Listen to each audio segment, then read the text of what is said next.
আসসালামু আলাইকুম। আশা করি সকলেই ভালো আছেন। প্রিয় চাকরি প্রত্যাশী ভাই ও বোনেরা, যুব উন্নয়ন অধিদপ্তর একটি নিয়োগ সার্কুলার প্রকাশ করা হয়েছে, যেটা কিন্তু সরকারি স্থায়ী রাজস্ব খাতভুক্ত নিয়োগ সার্কুলার। বাংলাদেশের যেকোনো জেলার যেকোনো প্রার্থী ছেলে-মেয়ে উভয়ে কিন্তু এই নিয়োগ সার্কুলারে আবেদন করতে পারবে। বিশাল বড় একটি নিয়োগ সার্কুলার, যেখানে মোট ২৪২টি পদ রয়েছে। তো আজকের ভিডিওতে এই নিয়োগ সার্কুলার নিয়ে সকল ধরনের তথ্যগুলি আপনাদেরকে জানানোর চেষ্টা করব। কারা আবেদন করতে পারবে, আবেদনের জন্য শিক্ষাগত যোগ্যতা, বেতন স্কেল এবং বয়স এবং কিভাবে আবেদন করবেন, আমাদের মাধ্যমে কিভাবে আবেদন করবেন, সকল বিষয়গুলো আপনি এই ভিডিওটার মাধ্যমে জানতে পারবেন। তো না টেনে একদম শেষ পর্যন্ত দেখার চেষ্টা করবেন। আরেকটা বিষয় আপনাদেরকে বলে রাখি, যারা ইউটিউব থেকে ভিডিওটা দেখতেছেন, আপনি আমাদের চ্যানেলে নতুন হয়ে থাকলে অবশ্যই সাবস্ক্রাইব করে রাখবেন। ফেসবুক পেজ রয়েছে আমাদের জব প্লাস বিডি, এইখান থেকে যারা ভিডিওটা দেখতেছেন পেজটি ফলো দিয়ে রাখবেন, কেননা বাংলাদেশের সকল নিয়োগ সার্কুলারগুলো কিন্তু আমরা এই ইউটিউব এবং ফেসবুকে আপলোড দিয়ে থাকি। যে যেখান থেকে দেখতেছেন অবশ্যই আপনারা আমাদের সঙ্গে সাবস্ক্রাইব করে এবং ফলো দিয়ে যুক্ত থাকবেন। যুব উন্নয়ন অধিদপ্তরের নিয়োগ সার্কুলার, যুব উন্নয়ন অধিদপ্তরের রাজস্ব খাতভুক্ত নিয়োগ সার্কুলার, মানে এটা কিন্তু সরকারি স্থায়ী রাজস্ব খাতভুক্ত নিয়োগ সার্কুলার, যেখানে বলা হয়েছে যে বাংলাদেশের স্থায়ী নাগরিকেরা আবেদন করতে পারবেন। মানে বাংলাদেশের যে কোনো জেলার যে কোনো প্রার্থী ছেলে মেয়ে উভয়ে কিন্তু আবেদন করতে পারবেন। এটা ছিল মূলত বিষয়। পদের নাম সহকারী উপজেলা যুব উন্নয়ন কর্মকর্তা।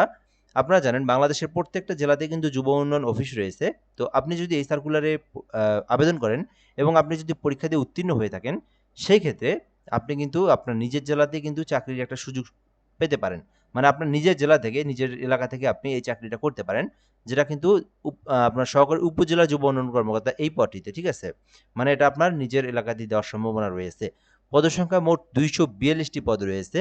বেতন স্কেল ১১ গ্রেডে নিয়োগ দেওয়া হবে। ১২,৫০০ থেকে ৩০,২৩০ টাকা আপনার বেতন। শিক্ষাগত যোগ্যতা চাওয়া হয়েছে কোনো স্বীকৃতি বিশ্ববিদ্যালয় হইতে ২য় শ্রেণীর স্নাতক অথবা ডিগ্রি, মানে মিনিমাম অনার্স পাস অথবা মিনিমাম ডিগ্রি পাস থাকলে আপনি এই পদে আবেদন করতে পারবেন। শুধুমাত্র অনার্স পাস অথবা শুধুমাত্র ডিগ্রি পাস, এটাতে কিন্তু কোনো ধরনের অভিজ্ঞতা নাই। অনার্স ডিগ্রি পাস করলে আপনি ১১ গ্রেডের সহকারী উপজেলা যুব উন্নয়ন কর্মকর্তা এই পদটিতে আবেদন করে আপনি পরীক্ষা দিতে পারবেন, ঠিক আছে? মানে আবেদন করতে পারবেন। এটা ছিল মূলত বিষয়। তো এখন দেখা যাক আবেদন করতে কি বিষয় আপনার জানতে হবে। আবেদন করতে জানতে হবে আপনার বয়স। বয়স থাকতে হবে ১৮ বছরের উপরে, ৩২ এর নিচে। এর মধ্যে আবেদন করতে পারবেন আপনি। এরপরের বিষয় হচ্ছে এই আবেদনটা কিন্তু ২৩/৬ অর্থাৎ এই জুন মাসের ২৩ তারিখ পর্যন্ত আবেদনটা করতে পারবেন। বর্তমানে আবেদনটি চলমান রয়েছে। টানা ২৩ তারিখ পর্যন্ত আবেদনটা চলমান থাকবে। এর মধ্যে আপনাদেরকে অবশ্যই আবেদনটি করতে হবে। এখন আমরা দেখব কিভাবে আপনি আবেদনটা করবেন। তো আবেদনটা করতে চাইলে যারা নিজেরাই অ্যাপ্লিকেশন করতে পারেন, dydteletalk.com, এই যে লিঙ্কটা দেখতে পারতেছেন, এই লিঙ্কের মধ্যে আপনাকে প্রবেশ করে আপনার পার্সোনাল তথ্য, এডুকেশনাল কোয়ালিফিকেশন, ছবি স্বাক্ষর সকল তথ্য দিয়ে আবেদনটা করতে হবে। আর আমাদের মাধ্যমে যেটা আবেদনের কথা বললাম, আপনি আমাদের মাধ্যমে আবেদন করে নিতে পারেন।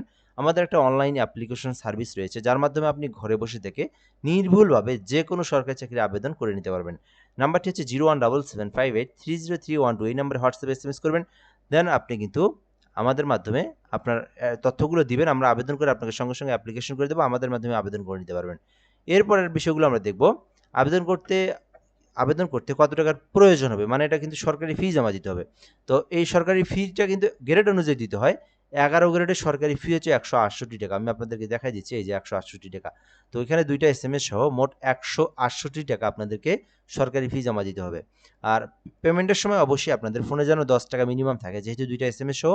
তো আপনারা মিনিমাম ৳১৭৫ মতো রিচার্জ দিলে আপনারা পেমেন্টটা করতে পারবেন, এবং এটি প্রসেসটা হচ্ছে ডিওআইডি স্পেস ইউজার আইডি দেন 16322 নাম্বার সেন্ড করে দিবেন।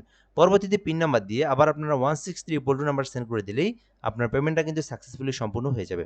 এটাই ছিল মূলত বিষয়।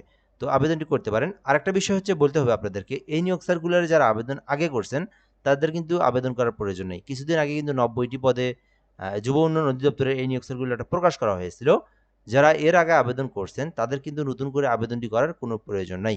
সো আশা করি আপনারা এই বিষয়টা জানতে পেরেছেন। ওই আবেদনটি এবং এই আবেদনটির পরীক্ষা একই সঙ্গে হবে। আমি আবারও বলে দেই, যেহেতু বিশেষ দ্রষ্টব্য এই বিষয়টা আরও আগে বলা উচিত ছিল। আমার বিষয়টা স্মরণ ছিল না। এই যে কিছুদিন আগে প্রায় ২ মাস আগে কিন্তু এই যুব উন্নয়নের ৯০টি পদের এই নিয়োগ সার্কুলারটা প্রকাশ করা হয়েছিল। সেখানে অনেকে আবেদন করছেন। তাদেরকে কিন্তু নতুন করে আবেদনের প্রয়োজন নেই। ২৪২টি, মানে শুধুমাত্র পদের সংখ্যা বৃদ্ধি করে তারা এই নিয়োগ সার্কুলারটা পুনরায় দিয়ে দিছে। তো এইটাই ছিল, এই যে আপনার নভেম্বরের এই তারিখে কিন্তু নিয়োগ সার্কুলার দিয়েছিল, এই যে ১৬ই নভেম্বর তারিখের প্রেক্ষিতে একটি সার্কুলার প্রকাশ করা হয়েছিল, যেখানে পুনরায় আবেদন করার প্রয়োজন নেই। এই যে পুনরায় আবেদন করার প্রয়োজন নেই।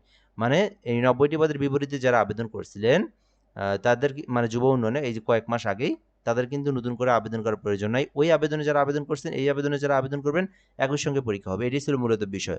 আরও কোনো কিছু জানার থাকলে আপনি আমাদেরকে কমেন্ট করে বলতে পারেন। আমরা রিপ্লাই দিয়ে জানিয়ে দেব। অবশ্যই চ্যানেলটি সাবস্ক্রাইব করে রাখবেন, ফেসবুকে ফলো দিয়ে রাখবেন। ভালো থাকবেন। আসসালামু আলাইকুম।